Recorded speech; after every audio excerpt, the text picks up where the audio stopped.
LinkedIn, we are on here.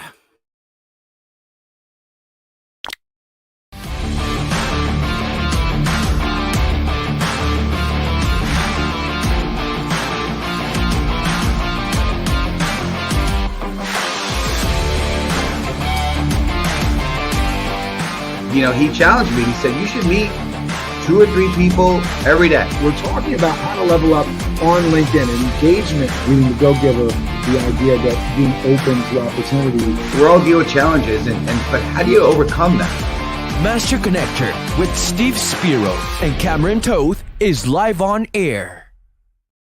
Yes, we are. So I want to come to you, my folks, my audience. I want you to get into the comments. Let us know where you're tuning in from. I am tuning in from Valhalla, New York. My main man, Steve Spiro, is broadcasting from Stamford, Connecticut. We want to hear where you're tuning in from. We want to hear your views on emotional intelligence as we get into this day. And I want you to understand this from a business perspective, but also from a family and friends kind of perspective. Emotional intelligence hits us everywhere. Steve is going to get us started on this topic. Let's go.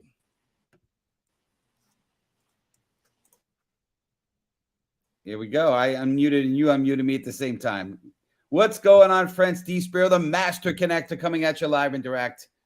So here's the question. If IQ was the secret to success, I would be a miserable failure, okay? But thank God it's not. But then what is?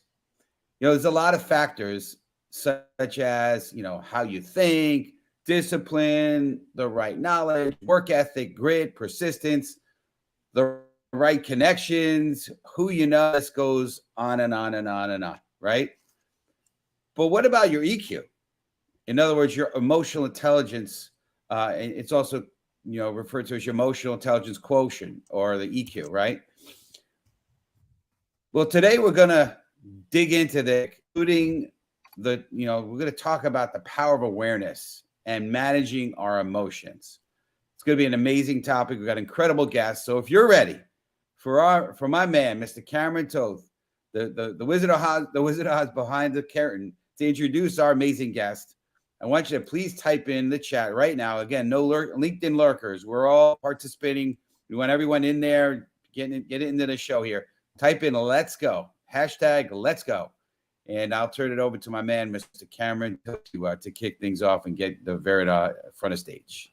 Absolutely. We're going to Verid on here. Verid, excited to introduce you to our folks here. Barry Lerner is a multi-award winning coach, a consultant, an entrepreneur, an expert thought leader, a writer and speaker specializing in personal, professional, and business development. She's featured as a woman to look up to in 2022 in Passion Vista magazine, as well as Brains 500 Global 2020 and 2021, a list of 500 companies, entrepreneurs, influential leaders, and business owners recognized for their entrepreneurial success, achievements, or dedication to helping others.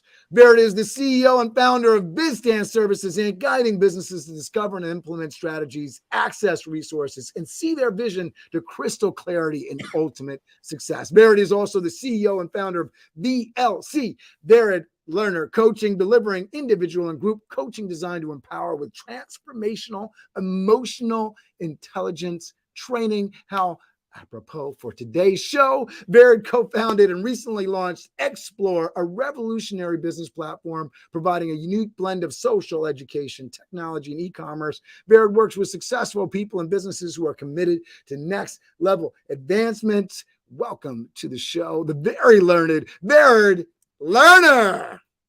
So much. What a great pleasure to be here. We're excited to have you. Steve, man, let's get this conversation going. I'm excited about it. Thank you. Yeah. And what a resume you have. You are an impressive lady. That's for sure, Verid, for sure. Thank super you. Excited to have you back on our show. The list is short and distinguished of people that we invited back, and you're one of those people. So we appreciate you. Appreciate you. But hey, so we're gonna dig into this, and we're gonna start with the kind of talk about EQ. So I want you, if you're in the audience, and we're not lurkers, we're participants. We're gonna I want you to type in hashtag EQ. And so For those of us, Vered, that don't really understand EQ, can you tell us what it is, please? Definitely. So the way that I explain it is that EQ or EI, emotional intelligence, is your ability to understand yourself, to be able to know who you are, meaning your emotions, right? So why do we feel the things we feel? It's an awareness of what it is that we're feeling and our ability to manage it. So the difference between IQ and EQ, obviously, is that IQ you're born with, and it is what it is. You know, you have the ability to get information and to be able to utilize it in a certain way. But EQ is being able to take all of that information and then apply it in real life using your emotions, and to be able to manage not only yourself but your relationship with others. And you know, we talk about CRMs a lot, which is your customer relationship management system. But you know, I call it the critical or the central relationship management system within us, right? So we have an internal CRM, and our brains are much better than any computer can ever be because it processes so much information on a regular basis, and things that we aren't even aware of.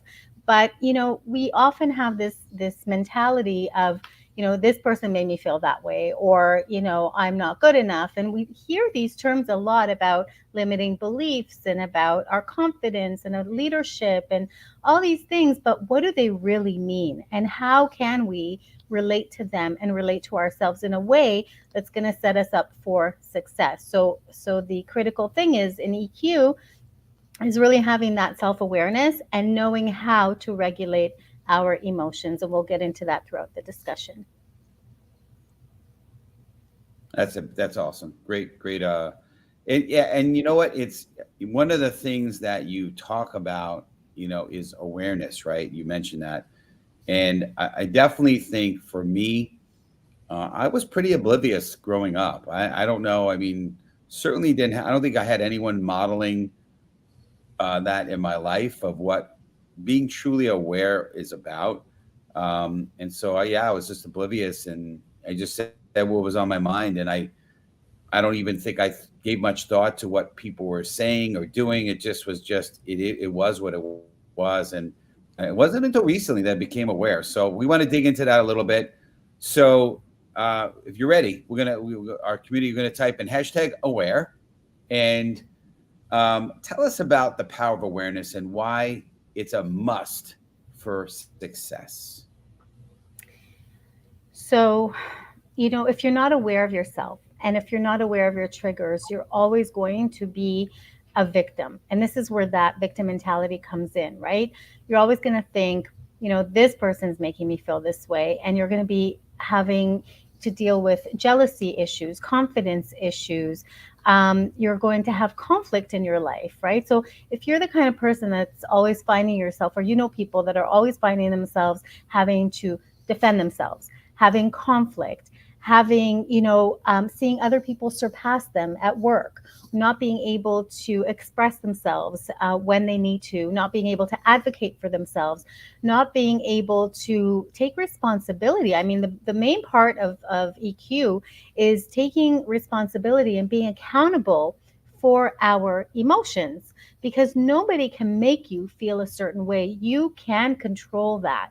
And the key is to understand where it stems from. So that's why the training is so important with emotional intelligence, because you need to know what the underlying issues are. Otherwise, you're never going to be able to identify what it is that you're feeling and why you're feeling that way, and how you can relate to it, how you can overcome it, and really set yourself up for successful relationships that will open doors for you, that will enable you to have, you know, a smooth kind of going life, rather than always having to be on the defensive, always having to, you know, think ahead, to anticipate negativity, right? And you mentioned something before about the things that you were saying to yourself, or having those beliefs. It is true that we need to filter out everything else. We naturally focus on the thoughts that are consuming us at that particular moment.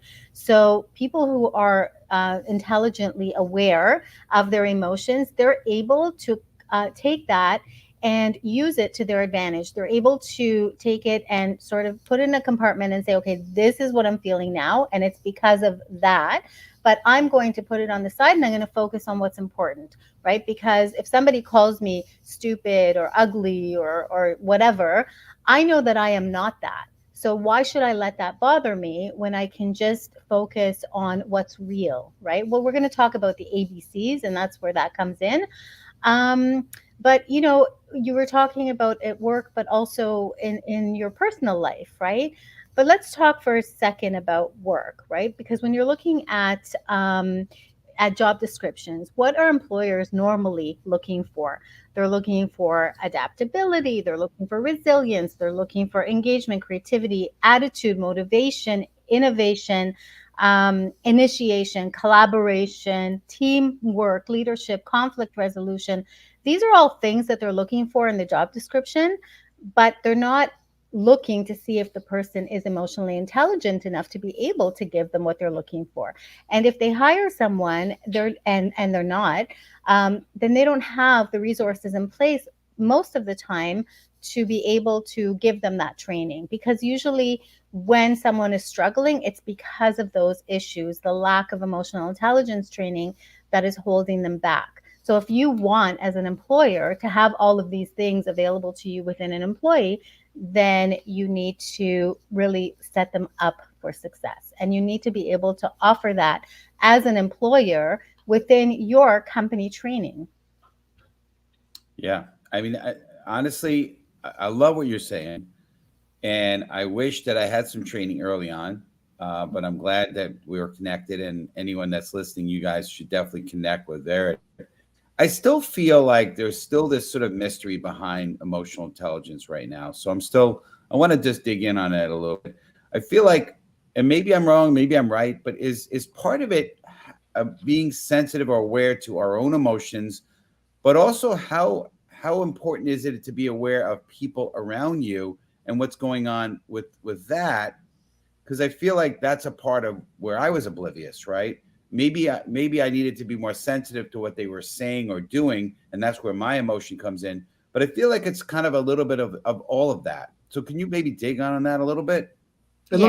let me add a little pepper and spice here, Baird, because we're working now more than ever in, whether you work from home or you're in office, there's a lot of remote work going on, and maybe even loved ones, right? So I love bringing this back to like the family dynamic and, your personal network. And, we talk about in our networking groups, this is my, if I'm a solopreneur or something like that, this is my, board of directors, the people that I'm around.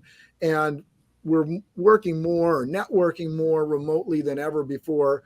And I was having a conversation with somebody in my office about the fact that, I love the option, the ability to be able to be out of the office and get things done.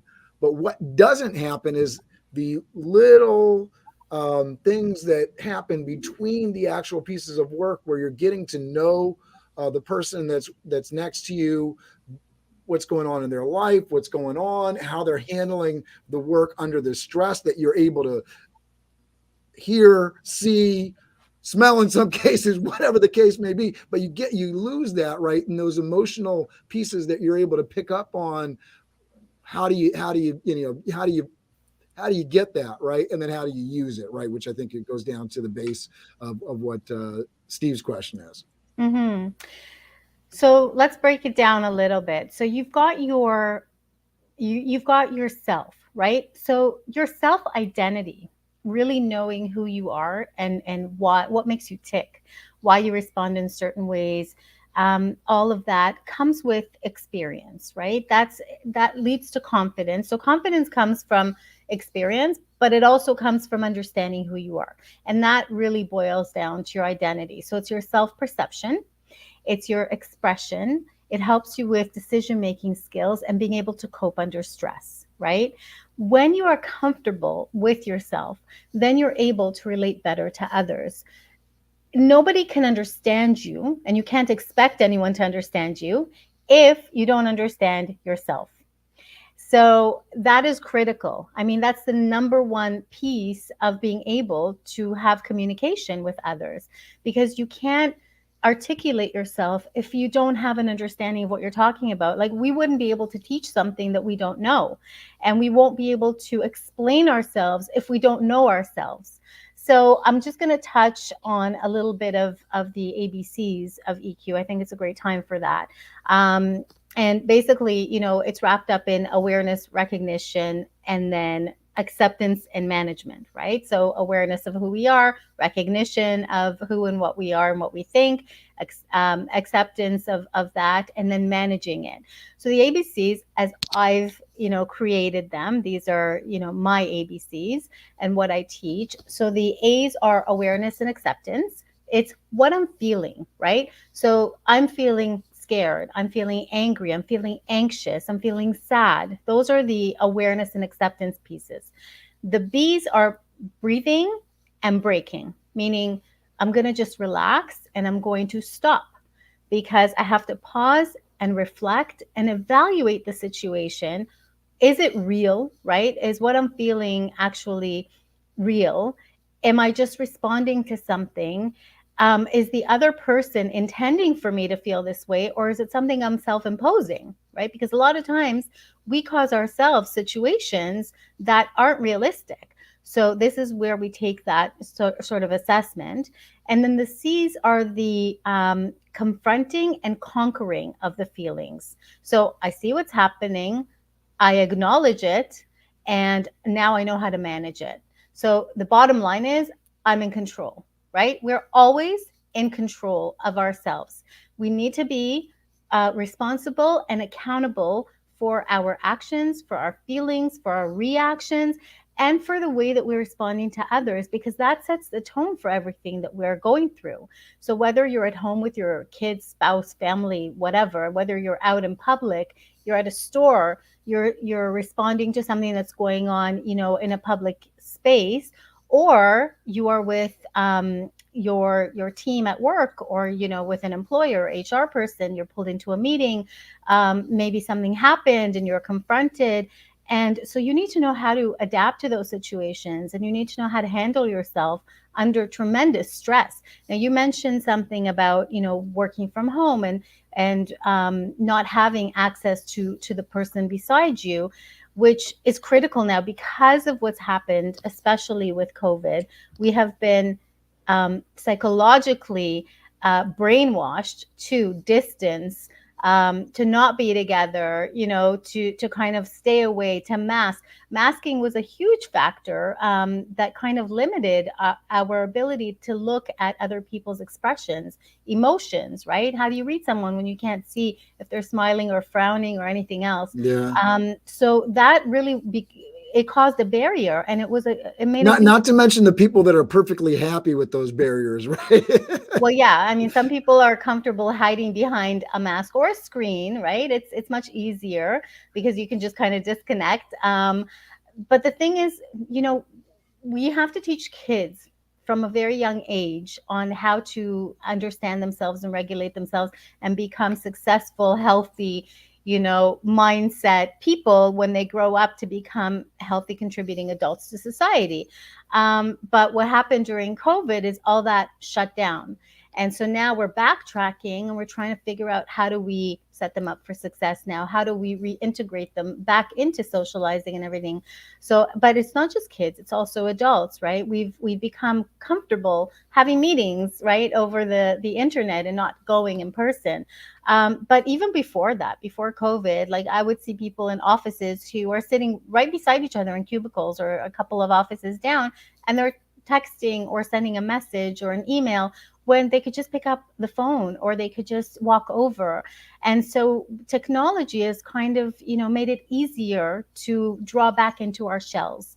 And that is not good, because we've lost the use of proper communication. And, in written communication, a lot is lost in translation because you don't really get the essence of the message, and it can be taken out of context or in the wrong way. So how do we get back to basics? That's really the bottom line. And I think that the more we talk about this, the more awareness around this, the better off everyone is going to be. Well, and I want to make sure that we talk about this, because I think it would be a misrepresentation to say, we have a stronger challenge now. I mean, I think, there's different things at play. I mean, certainly the addiction to screens, plays into, life right now. But I don't think, we have more tools now to communicate with each other face to face than we did before. I mean, just think about somebody that, had a, office, or had somebody that was working in another city or state, and you'd have all the challenges if you wanted to see somebody face to face. Now we can FaceTime somebody. And so while there might be, quote unquote, more distractions, there's more tools available to us to check in and see each other. It's our choice whether we use them or not, and use them effectively.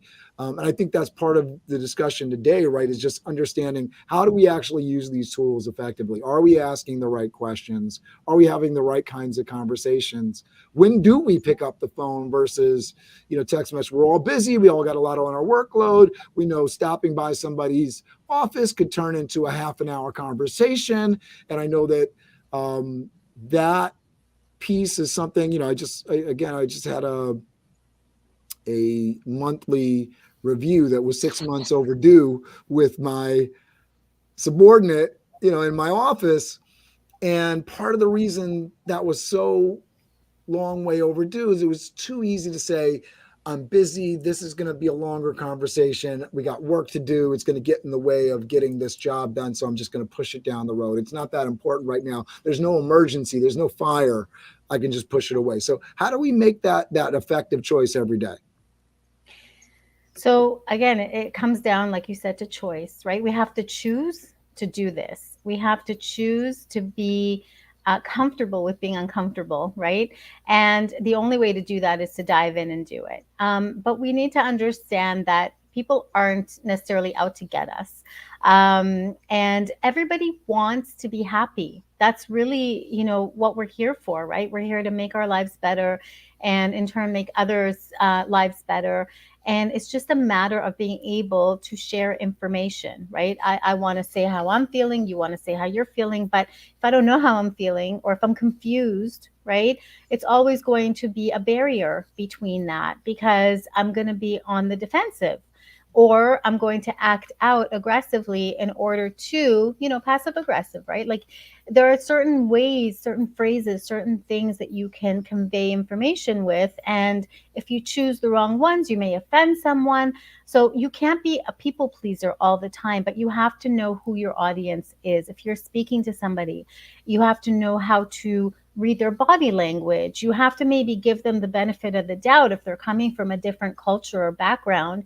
Maybe it's a language barrier, right? So how do we talk about all of this? How do we address it? Maybe it's just asking the right questions instead of. Well, and I was going to say, as you were saying, I know a big part of emotional intelligence is making people feel heard, right, and making people feel seen.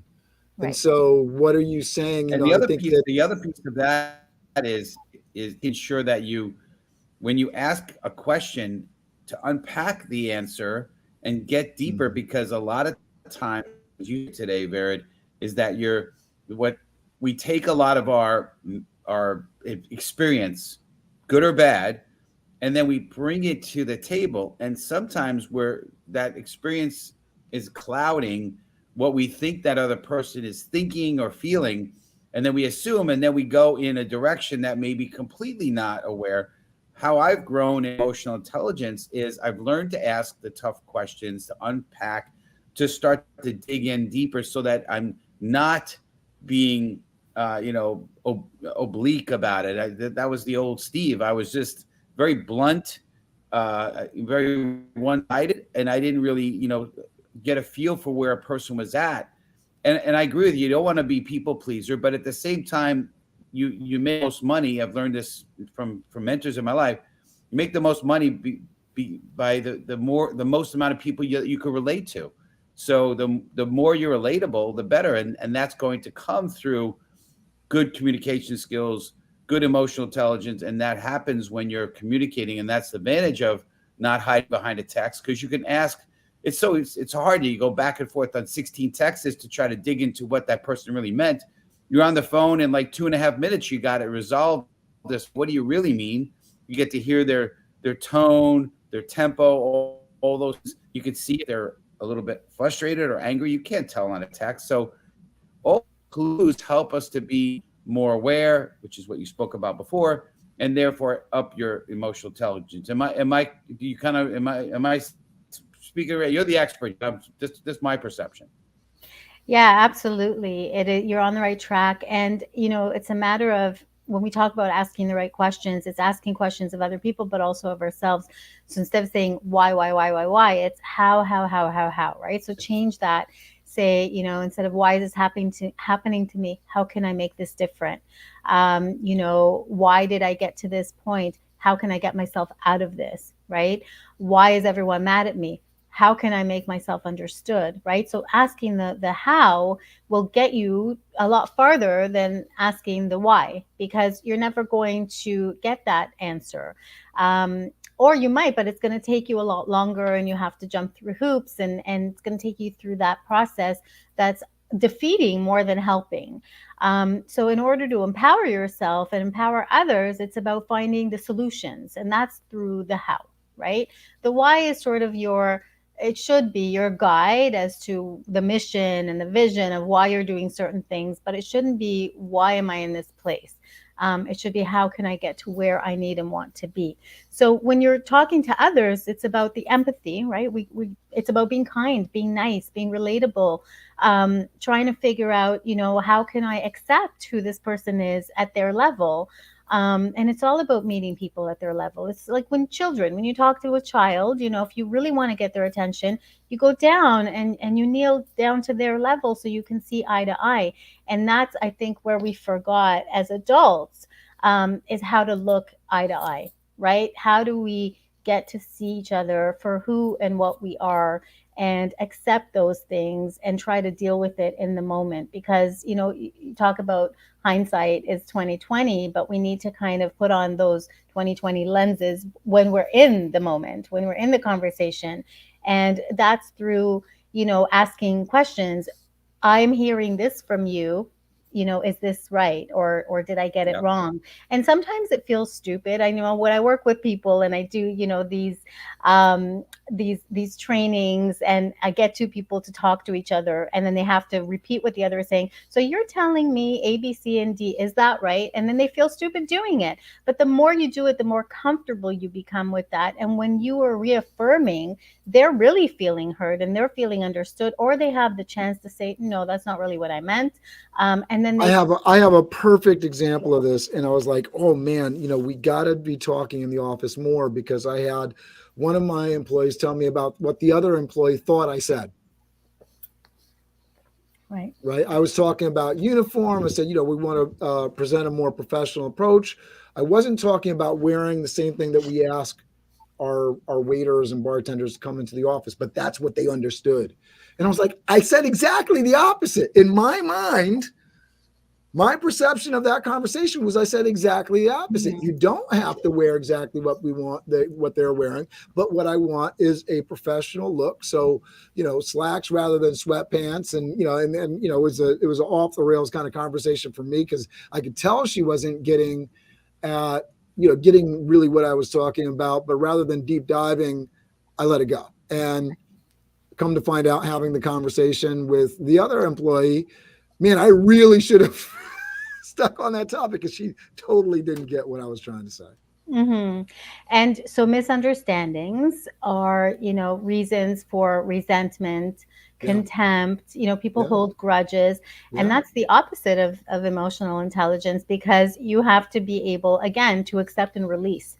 I'm feeling this, and that's great, and now I'm going to let myself go through the process, but then I let go, right? So I can move on. Moving on is a huge part of EQ, because if you keep reliving the moment, whenever we have memories, those memories are tied to emotions, right?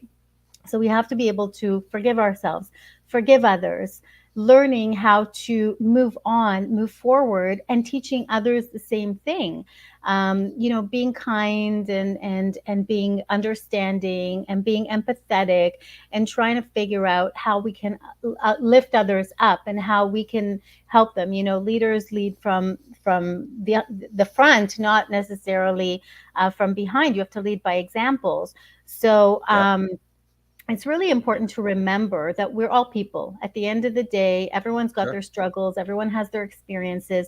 You never know what someone is going through. So when you see someone who's, driving erratically, and we all have this, road rage kind of thing sometimes, but when you see somebody, yeah, I've learned to let it go, let them Yeah. be, because they may be We don't know rushing what they're because dealing someone is with on their side. right. And Yeah. the most appeasing thing is to yell, honk your horns, Right. let the release of Right. anger. And that's, I love Simon Sinek, take on this, leaders eat last. It's not Right. always easy to eat last. Yep. Sometimes you're hungry. Right. Sure. Sometimes that's Yep. what you really want. And being able to put your feeling and your base urges aside, right? That's an uncomfortable conversation. I don't want to have that conversation. Sacrificing, let's dig a little bit deeper into this. I just want to make sure that you understand, may not be the most comfortable thing for you, and that's uncomfortable for me, and this is uncomfortable, but let's do it, because at the end of the day, that's going to be the healthier way to go, right? Right. So, So I want to keep this going. Go ahead, Barry. no, I was just going to make one final point is that, a lot of people say misery loves company, and that's true. Because when you're in that state of mind, you want to draw people in because you're feeding off of that energy of, what, I'm pissed off right now. I'm really upset. I want to take it out on someone. Let's see who I can get on board to, but company doesn't love misery. So they don't want to be around you. And by doing that, you're actually drawing people away from you. You're pushing them to a point where they don't want anything to do with you.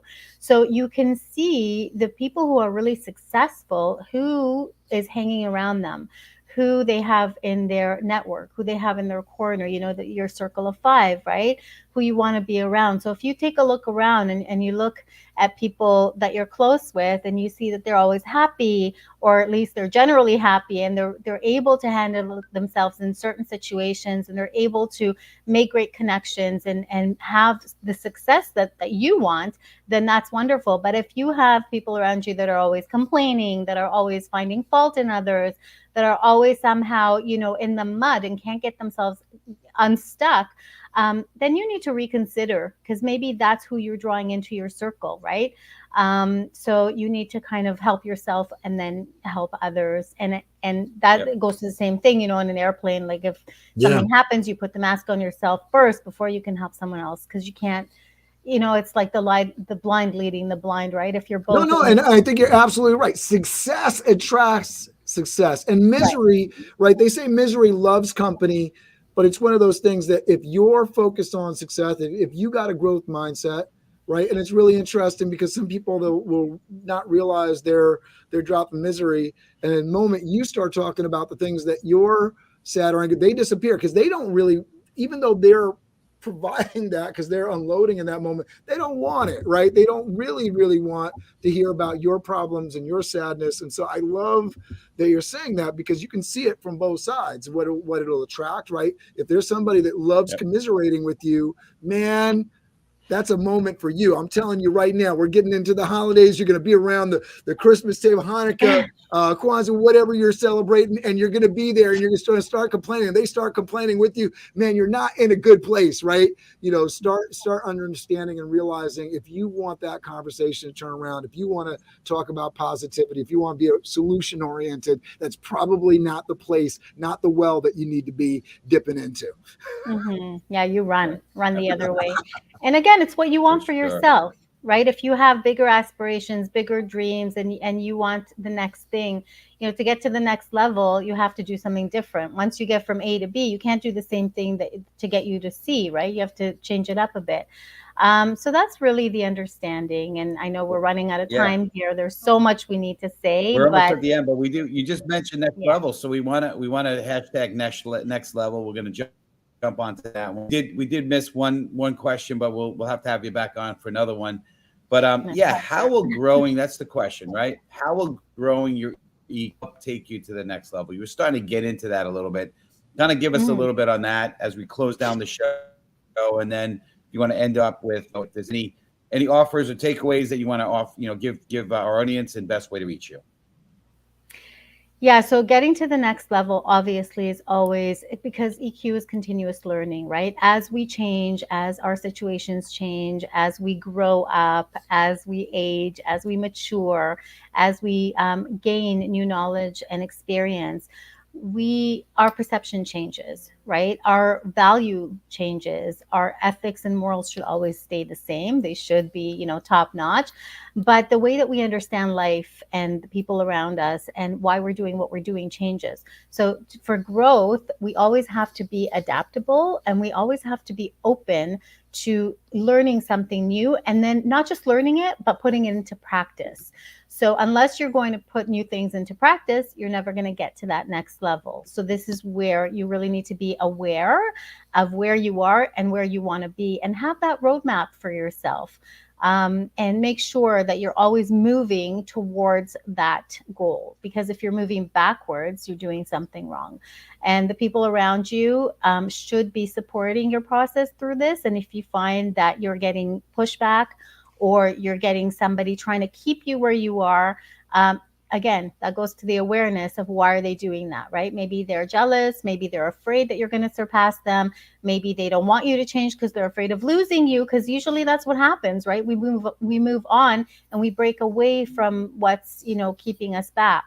So unless they're coming with you, unless you're taking them with you, then they're afraid. And so think about what you want for yourself and what's going to make you the best version of yourself that you need to be at all times, at every age and stage in life. So that's really the takeaway. And just to be, self-forgiving, because we all make mistakes, and we all have, a way to look back and reflect and say, I could have maybe handled it differently. So knowing that you can go back and apologize, knowing that you can make things better, never burn bridges, and always making your desires and what you think is right known to the other person. So when you feel like you're being mistreated, knowing how to advocate for yourself. When you feel like you're being used or abused, knowing how to get out of a certain situation. And if someone doesn't appreciate or value you, then understanding that and acknowledging you can't change them, but you can change where you are and your situation. And you can definitely move on and find somewhere better to be, with someone who's going to appreciate you, whether that's in your personal life or in your business life, and that's really the only way that you can do that. Great. Absolutely. Appreciate that. This is No, I was just going to yeah. say, Steve, It's been incredible. Sorry, Steve's Yeah, on delay. we got a Everybody, little so we're delay dealing going with on it. here. I apologize. Yeah. But anyway, it's great. So Barry, just tell the audience, the community, how the best way to reach you. If you have any special offer for them that you want to give away, let our community know. We're gonna end up the show with the way we normally do with Crush It, but want to hear you a little bit, help everyone understand the best way to reach you. Sure. So you can contact me through LinkedIn is the best way. Varied Learner. You can find all my contact information on there. I have my digital business card. I have my calendar link on there. So you can book some time to speak with me. There will be a series of questions that you will prompt you as to the best way to talk to me and what you want to talk about. And you can call me at 437-800-1221. I think that, the conversation is open now. People should, piggyback on this to try to find out how to, improve their own self and their life. And, just having those conversations. I'm offering now, I have a power hour that you can have with me. So for anyone who's been here on this recording and mentions it, I will give that to you. It's a $500 value. So I will give that to you. And I don't know how many people are on here. I can't really see, but it might have to be booked, well into 2023, because I am kind of full, but I'm willing to do that for anyone who's interested. That's huge. That's great. Well, we appreciate that. For sure. Yeah, I want to encourage people jump on to Verid's LinkedIn. So we've posted that into the chat, and so message her there. That's a great way to get in touch, and you can follow up for that amazing offer. Thank you, Verid.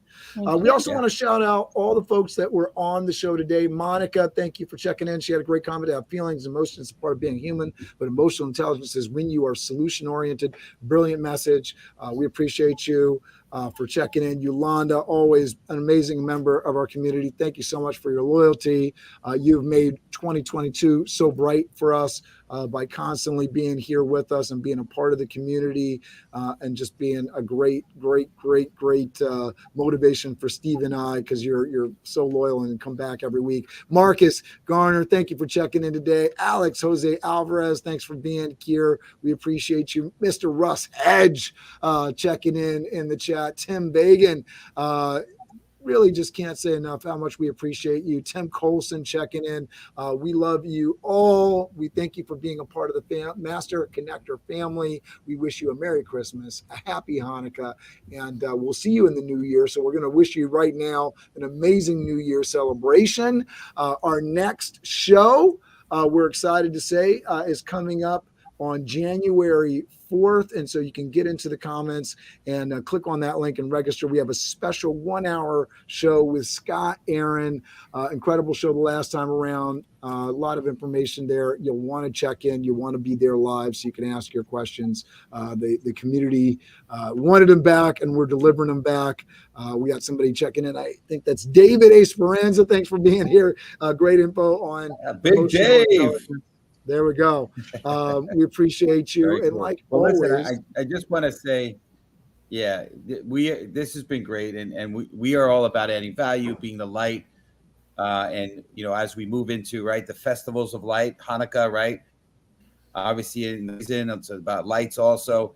Just remember that we are the light, right? There's a lot of cool things out there, but we are the light ultimately. So we want to make sure that we're spreading the love, spreading the joy. It's not a cliche. It's not a holiday thing. We should always be doing that. And let's just make sure that we're doing that, being a bring of joy to anybody that we come across in contact with. And hopefully this show has added value to you and brought some light to you. If it has, please make sure to share it.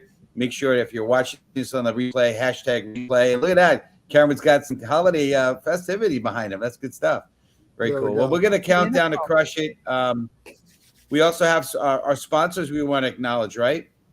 Yeah, absolutely. And listen, folks, we got new sponsors coming in 2023. We're excited about it. If you're interested in being a sponsor, we do. Let us know. We're excited to meet with you. And so we always want to give a shout out and a big thank you to our sponsor, Jordan Mendoza. Blaze Your Own Trail Consulting has been so helpful to us in our social media journey and increasing our brand awareness out there. So definitely check in with Jordan Mendoza and his company in the new year here.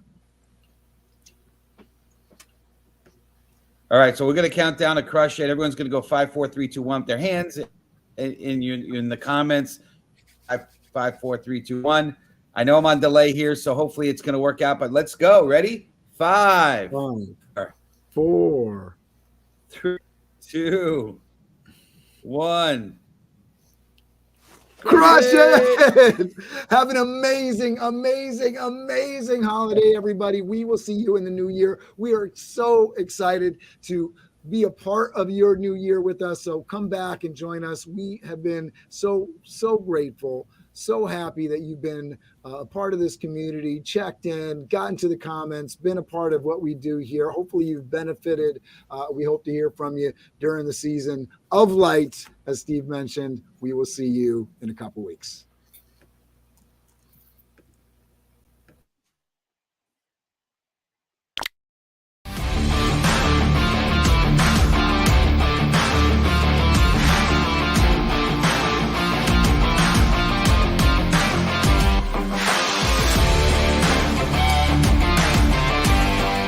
He challenged me. He said, you should meet 2 or 3 people every day. We're talking about how to level up on LinkedIn and engagement, being the go-giver, the idea that being open to opportunity. We all deal with challenges, but how do you overcome that? Master Connector with Steve Spiro and Cameron Toth is live on air.